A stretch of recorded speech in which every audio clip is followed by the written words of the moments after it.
Simon & Schuster Audio presents The Usual Desire to Kill by Camilla Barnes, read by Harriet Walter. Prologue. "I don't think much of those new socks of yours," she says. "I never think of my socks," he answers. "I looked at the label on them. It says hand wash only." "And? Well, I'm not going to spend the rest of my life hand-washing your socks." "It's unlikely that you will, although you may spend the rest of my life doing that." June. One Saturday morning last summer, I sat at the kitchen table watching Dad out by the duck pond feeding the bad cats in the hot French sun. He walked back across the lawns, empty cat bowls in one hand, floppy garden hat swinging in the other. Despite his age, he was long and loose-limbed.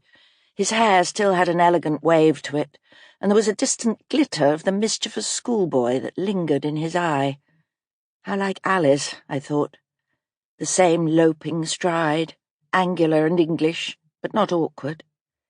He was followed by a couple of white ducks that waddled on their webs, burrowing their beaks in the lawn as they looked for worms. Once outside the kitchen, beneath the dusty vine, he stopped and took off his boots. At the same time, on the other side of the house, Mum came in through the front door. She was wearing a dress, she would call it a frock, that I could remember her buying in England before they moved to France, so it must have been 30 years old. A splashy summer cotton of pinks and blues. It had worn well, but I could see that she'd let out the darts in the back. She'd always been sturdy and solidly built, stocky, unlike Dad. It would have taken the same amount of plasticine to make either of them, but rolled out differently. Mum was like a piece of low-slung Victorian furniture, chubby cushions, thick brocade, dark wooden arms, and too heavy to move on your own. Nothing sagged. Her face was plump, the skin taut and shiny, like good quality oak. Her clothes fitted as tightly as if a liquid form of her had been poured into them from above. The kitchen was in a strategic position. I could keep an eye on both the back and the front of the house, but at the same time stay tucked away in a corner of the L-shaped room. Mum was just back from the market.